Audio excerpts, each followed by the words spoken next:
Preparada? Muito bem. Hi everybody, today I have a special guest with me, my daughter Mafalda, nickname Muffy. And well, the stage is with her.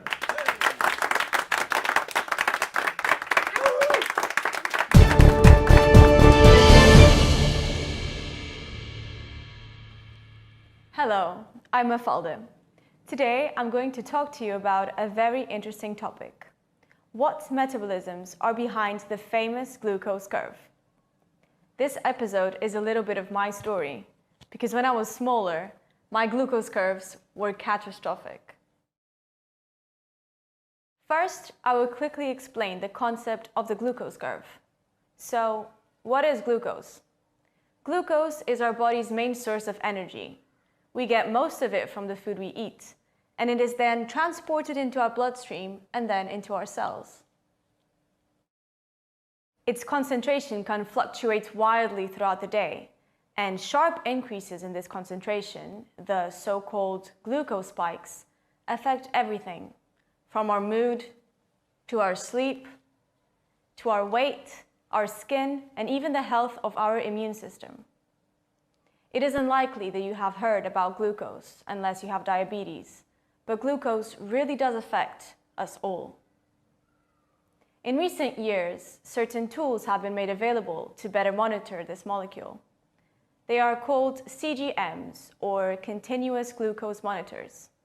The first time I saw one of these was in my father's arm, and it was monitoring throughout the day his levels of glucose. These small devices were created to replace the finger pricks that people with diabetes have been using for decades, but these only give glucose measurements a few times a day. With a CGM, glucose levels are measured every minute, so all glucose curves are very easy to know and to track. We have understood the importance of this glucose curve and that there are tools to measure it, but today I will explain what actually happens behind a glucose spike. Let's start by looking at the example of drinking a can of soda, which contains about 30 to 40 grams of sugar. This sugar can be either glucose in the form of syrup or sucrose, either in the form of corn fructose or sugarcane syrup. The body of an adult contains about 5.5 liters of blood. If said individual has glucose levels rounding 90 milligrams a liter, there is roughly around 5 grams of sugar in his blood. When we drink a can of soda, in just 5 to 10 minutes, we blast 40 grams of sugar into our blood, which is 8 times the total amount of sugar in our whole blood. All the excess sugar ingested cannot stay in our bloodstream, and it so has to be metabolized. In a first stage, it gets into our cells, and here, insulin plays a big role of prompting the cell membranes to absorb this excess sugar in our blood. This is called the natural regulation mechanism. The problem occurs when people drink soft drinks too often and replace water with them, and then eat highly processed and refined wheat flour-based foods such as bread, pizza, cookies, sweets, etc. These diets exhaust the body, and as a result, the cells stop accepting more glucose, closing their membranes and no longer responding into insulin. And this is what we call insulin resistance. In this situation, the pancreas is forced to produce more insulin to try to overcome all this cell resistance. The state of hyperinsulinemia, that is, high levels of insulin in the blood, induces a radical change in the metabolism of the liver.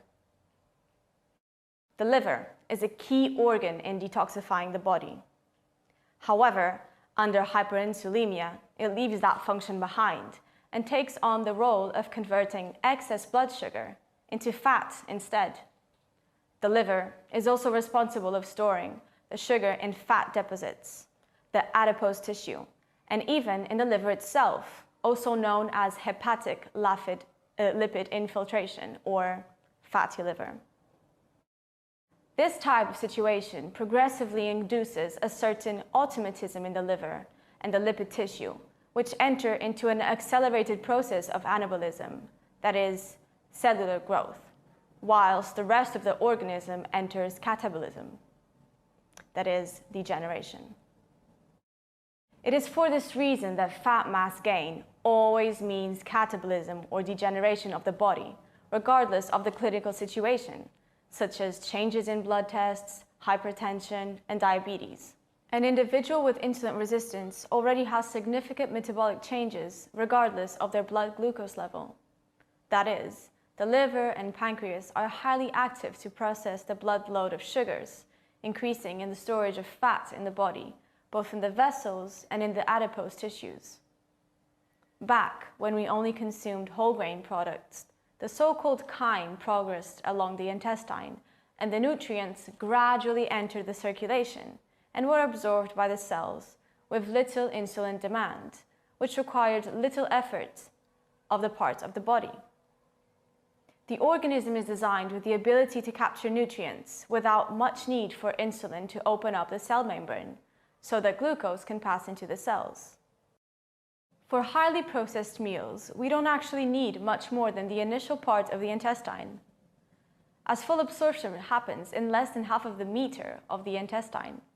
The blood isn't able to manage such quick overload of nutrients, which leads to pancreatic stress. The human body was not designed biologically for an ongoing glucose imbalance.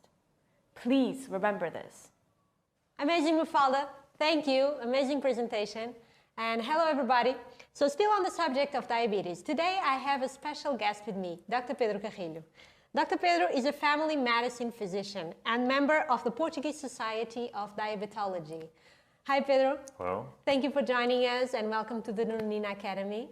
Thank you, it's my pleasure. So starting from the premise that oxidative stress is widely recognized as being associated with various disorders, including diabetes, and at the same time, hydrogen, it is well established as a reductive agent. Today, what we are going to discuss is a possible alternative to controlling diabetes, correct? Yes, Rita, correct. And today I bring you a study where the authors investigated the effects of hydrogen-rich water intake on lipid and glucose metabolism in patients with either type 2 diabetes or impaired glucose tolerance. They performed a randomized, double-blind, placebo-controlled crossover study in 30 patients with type 2 diabetes and 6 patients with impaired glucose tolerance, controlled by diet and exercise. Pedro, sorry to interrupt you. I just wanted to remind our audience that randomized controlled trials, such as this case, have high scientific evidence and quality, because when we are looking at scientific studies, it's very important to take into consideration the quality of the evidence. Right? Yes, these are the gold standard of studies, the top of the pyramid.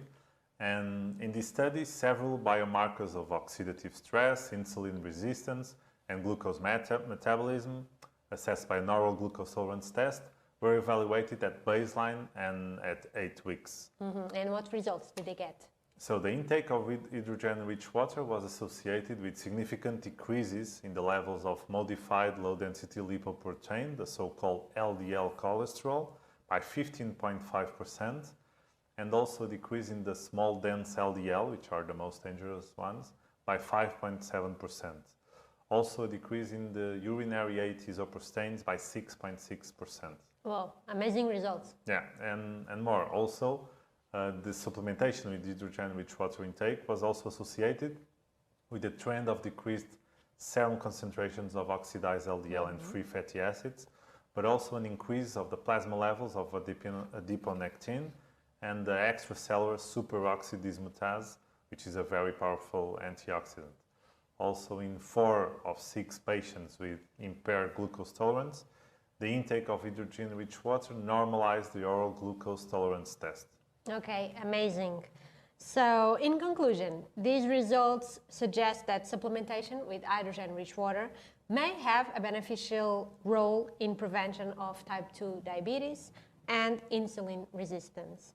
Pedro, as a physician, it is something that you plan to use on in your clinical practice? Yes, with no doubt. It's something I've been applying for the last year using the CellPower Water Bottle.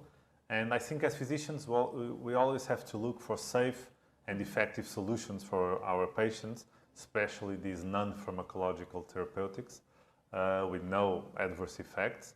And of course, always with scientific evidence and common sense hand in hand. And I'm really keen and hoping we can have here a great tool to help us fight the diabetes in the future. We too. Thank you, Pedro. It was a pleasure to have you here. Thank you. We hope to see you on the next topic. Of course. And that's all for today. Thanks for joining us, and we hope to see you soon. Bye-bye. Thanks for watching.